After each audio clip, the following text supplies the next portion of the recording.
Graças a Deus, pessoal, tudo bom? Me chamo Thiago Melo. Eu quero deixar aqui um relato para vocês de uma experiência que eu tive com Cristo, onde no ano de 2014 eu tive uma experiência de arrebatamento com Jesus. E foi uma experiência assim, muito forte, né? Depois de eu ter entrado no propósito com Deus, por conta que eu passei por foi um ano muito difícil para mim. E nessa experiência, Cristo me permitiu vivenciar algumas cenas, né? Na primeira cena, eu lembro que eu acordava dentro de um quarto e na região desse quarto, assim, pro oeste, onde o sol se põe, eu vi uma janela, tinha uma janela no quarto. Eu conseguia ver o horizonte. A posição da casa, a janela na visão estava para o oeste, onde o sol se põe. Porém, o sol ele não se põe na visão. Pelo contrário, ele estava nascendo do oeste. Ele nascia do oeste. E daí, quando ele estava subindo, ele subia muito rápido, esse sol. E enquanto esse sol subia, ele chegava mais ou menos de uma distância de 180 graus. Sabemos que 90 é o meio, certo? Ele chegava numa posição mais ou menos de 35 para 40 graus da posição do horizonte. E com isso, eu observava que quando ele chegava nessa altura, de trás dele saía outro sol, mais rápido e mais forte. E brilhava muito. De tal que ele subia, mas subia mais acima. E nisso meu quarto ficava tudo branco onde eu estava. A claridade clareava tudo. Eu lembro que eu era sugado por uma força muito poderosa. Enquanto eu era sugado, arrebatado na visão, no arrebatamento, eu gritava, glória a Deus, bem alto, glória a Deus. E eu lembro que eu ouvia vozes de cima, assim, como se estivesse vindo do céu, que dizia assim, o nosso irmão Tiago está vindo aí. Nosso irmão Tiago está vindo aí. É como se fosse um túnel de luz, eu sendo sugado.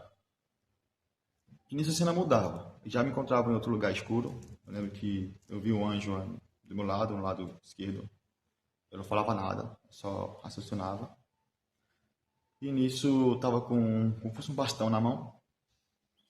E esse anjo com a caneta na mão e um papel, como fosse uma prancheta, anotando tudo. Eu lembro que atrás de mim havia milhares de demônios pequenos. Acho que 90 centímetros, assim, 1 metro, não sei. Pequeno. Pequenininho mesmo. E daí eles observavam tudo que eu fazia. Tudo que eu fazia eles observavam. Ficava olhando assim em cima, mesmo colado. Nessa parte da visão eu compreendi que nós realmente estamos cercados por legiões de testemunhas, demônios que observam tudo para acusar a gente diante de Deus. E também é um anjo que relata tudo que a gente faz na terra. Entendeu? Pode correr. E eu lembro que esses demônios não sabiam o que eu pensava. Eles não sabiam. Mas eles observavam tudo. Eu tinha que encontrar uma alavanca. Eu não sabia que tinha que encontrar uma alavanca, eu não sabia nem o que tinha que fazer, na verdade. E eu ficava pensando comigo mesmo, o que eu tenho que fazer? Enfim, eu tinha um caminho na minha frente, ele fazia um Y. Então eu ia por um caminho com aquele bastão e eu percebi que não tinha nada. Então eu pensava comigo, não, vou voltar e vou pelo outro caminho, se Deus quiser. Então eu ia até o final, encontrava uma alavanca e eu pressionava essa alavanca com aquele bastão. E daí aquela alavanca sendo pressionada fazia uma cadeira giratória subir. Então eu lembro que o anjo falou para mim bem assim, você me faz memória, Thiago, você foi premiado, algo assim. Aí o sonho mudou. O sonho não, a visão mudou. Né? Eu fui levado a outro lugar. E esse lugar foi bem forte, essa parte. A terceira parte da cena, eu estava na rua, certo? E eu olhava assim para uma posição. A posição que eu olhava era para a posição do nascer do sol, mas estava de noite. E eu via que a lua estava muito grande no céu, muito grande. Ela estava bem próxima da terra, muito grandona. Bem branca mesmo, que parecia ficar azulada. Ela estava mais ou menos aí uns graus de 30 graus. De 180 graus, ela estava uns 30 graus. De altura para 40, algo do tipo assim. Mais ou menos 30 graus. E daí eu lembro que eu ficava olhando para a lua e eu estranhava, porque estava muito grande e tinha muitas pessoas também vendo. Eu via muita gente vendo também.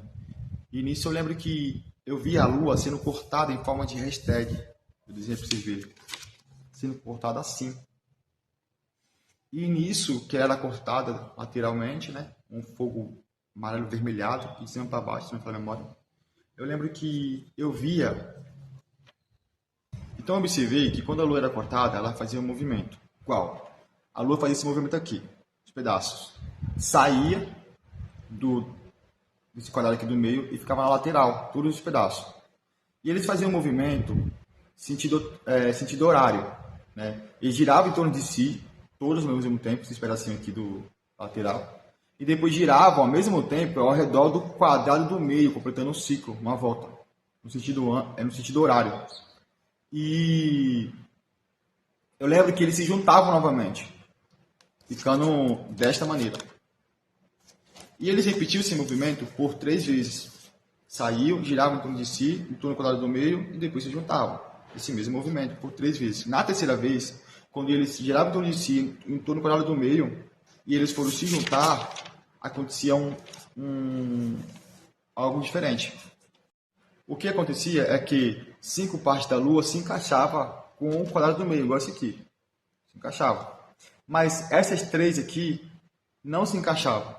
Não se encaixavam. Então, esses 3 saíam, giravam em torno de si e tentavam se encaixar em nada. Saía, girava em torno de si e tentava se encaixar em nada. Por 3 vezes fazia esse movimento. Até que na terceira vez não se encaixou, eu vi uma mão grande, muito grande, com um manto que vem até aqui, branco, e pegou aqueles pedaços, aqueles 3, e bateu contra a Lua, fazendo com que se encaixasse. E quando eu vi isso, eu dizia para as pessoas que estavam ao meu redor, dizendo assim, se segure, porque a onda sonora batia a terra. E quando eu falava isso, eu via a onda sonora vindo, literalmente, igual as ondas mesmo. Ela vinha para a terra. E quando ela atingia a terra começava a tremer no eixo. E tremia, então eu tentava me segurar, porque eu caía. E quando aquele tremor parava e eu conseguia me levantar, eu já estava correndo já para subir em um poste. Porque a intenção era subir numa casa muito alta. E quando eu olhava para a minha esquerda, tinha um morro grande. Esse morro, eu conheço esse morro nesse local onde eu estava. Ele tem 100 metros de altura, como se fosse uma montanha, na verdade, melhor dizendo, né? Ele tem 100 metros de altura. E quando eu olhava para essa montanha, eu via as águas cobrindo essa montanha e abraçando a montanha. Abraçava literalmente.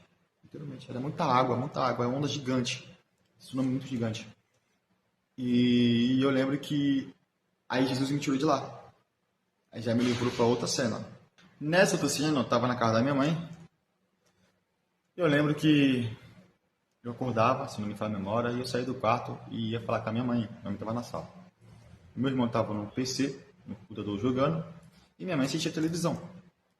E eu comecei a falar, mãe, eu preciso te contar uma visão que eu tive a respeito da vinda de Cristo. Que Jesus está vindo para buscar seu povo e Deus está vindo para destruir a terra. Enquanto eu contava para ela, né, ela prestava atenção, mas depois parava e continuava na sua televisão assistindo. E meu irmão nem dava ouvido. E nisso, meu irmão caçula, né? E nisso, eu ficava triste com aquela cena e eu ficava, poxa, não quis nem ouvir. E eu lembro que eu estava vestido de branco e eu via uma mancha pequena na minha coxa. Aquilo me incomodava e eu buscava de todas as formas limpar aquilo, tirar aquilo de mim. Trazendo a revelação sobre tudo, entendemos que Jesus Cristo está vindo realmente para buscar seu povo, primeira parte da cena, e vai ser muito rápido, a vinda dele vai ser muito rápido. Os dias vai se iniciar totalmente fora do padrão normal, fora do comum. Deus vai mexer no eixo da terra e a vinda dele vai vir muito rápido.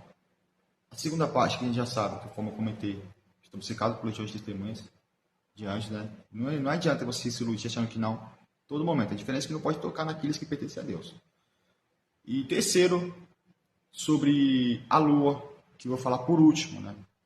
E no quarto, significa que Deus vai começar a usar as pessoas para falar sobre visões de arrebatamento, mas a geração da minha mãe não vai ouvir. Vai até ouvir, mas depois vai ficar preso nas coisas dessa terra, igual Marta.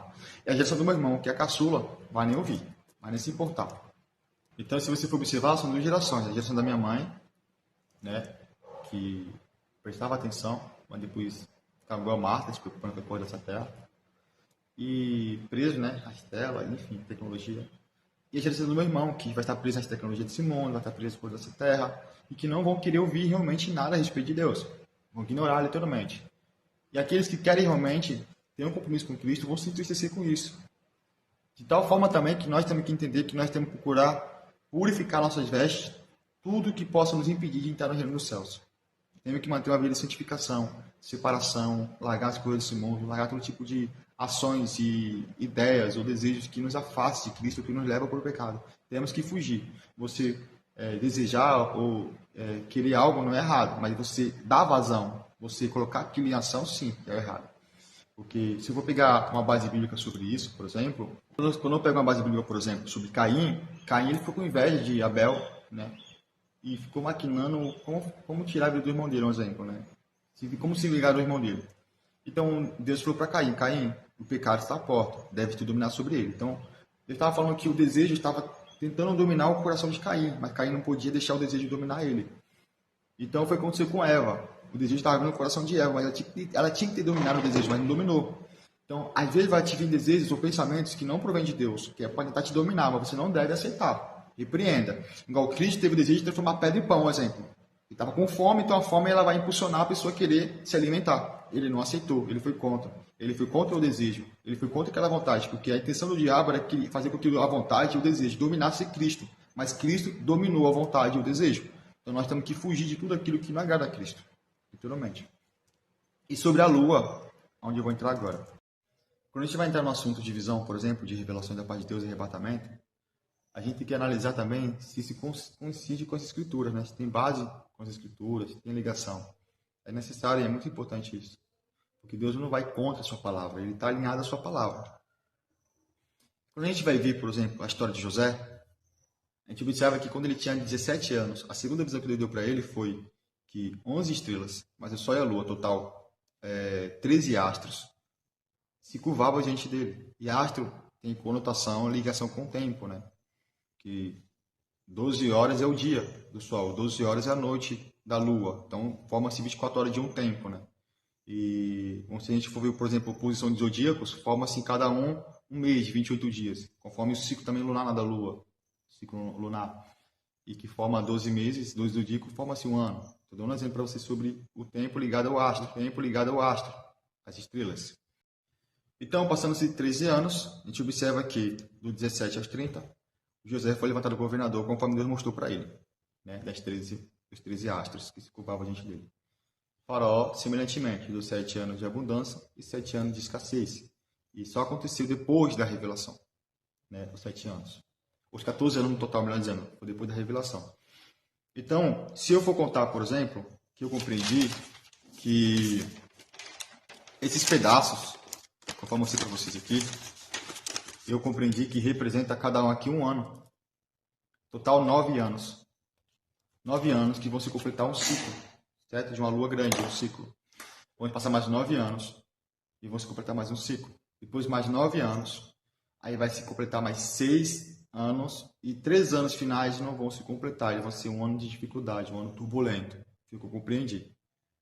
Então, o que acontece? Né? Nesse segundo entendimento que eu tive, segundo a compreensão que eu compreendi, Tiago, mas está querendo dizer que foi Deus que falou que seria 9 anos? Que foi algum anjo? Não, estou falando que o meu entendimento que eu compreendi foi isso. Principalmente dentro das escrituras. Então vai se completar 9 anos, vai completar uma lua cheia, que seria um ciclo. Depois mais 9 anos, mais outro ciclo. Depois mais 9 anos, mas somente 6 anos vai se completar. E 3 anos finais vai ser um ano de muita dificuldade, muita conturbação, muito problema. Que Deus vai ter que colocar tudo no eixo. Deus vai ter que colocar tudo no lugar. Certo?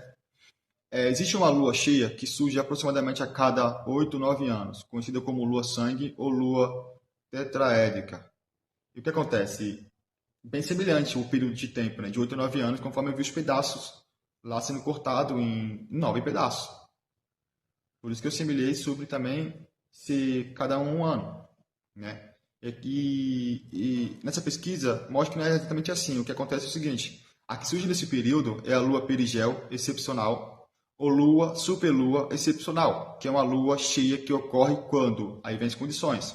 Primeira condição, quando a lua está no ponto mais próximo da Terra, que é o perigeu, ou a lua está na linha cheia, ou a lua está alinhada com o Sol e a Terra e o Sol. E interessante que teve alguns anos que aconteceu isso.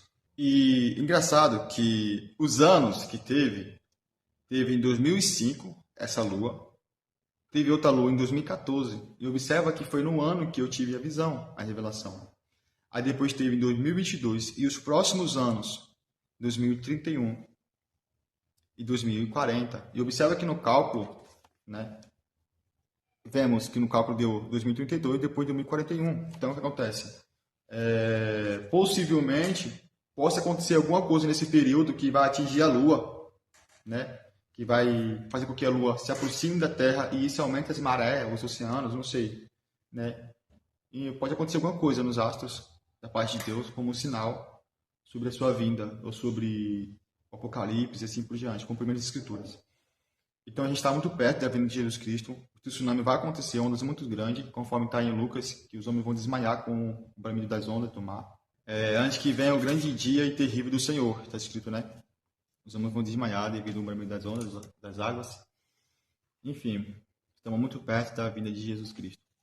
O dia e a hora eu não sei. E eu não posso afirmar a vocês que vai ser exatamente 2032, 2031, 2040, 2041. Eu estou dando para vocês, revelando para vocês a visão que eu tive e possíveis possibilidades de quando possa ocorrer, segundo o meu entendimento do que eu compreendi pelas Escrituras. Porque até então, anteriormente, eu tinha compreendido de outra forma. Eu compreendi como se fosse 27 anos, né, 9 vezes 3, e que poderia acontecer alguma coisa em 2027, né? Se há uma possibilidade, eu não sei, porque vai acontecer uma lua cheia azul em 2027. Enfim, se vai acontecer alguma coisa, não sei. 2027, 2028, 2029, não faço nenhuma ideia. Tiago, pode acontecer em 2040? Também não sei. É uma hipótese, é uma possibilidade, é uma visão, é um pensamento, melhor dizendo, um raciocínio a respeito disso. É uma forma de a gente ter uma base, né, um raciocínio.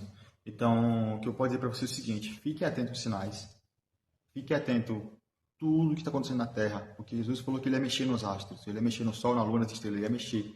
O povo entender que ele está voltando. E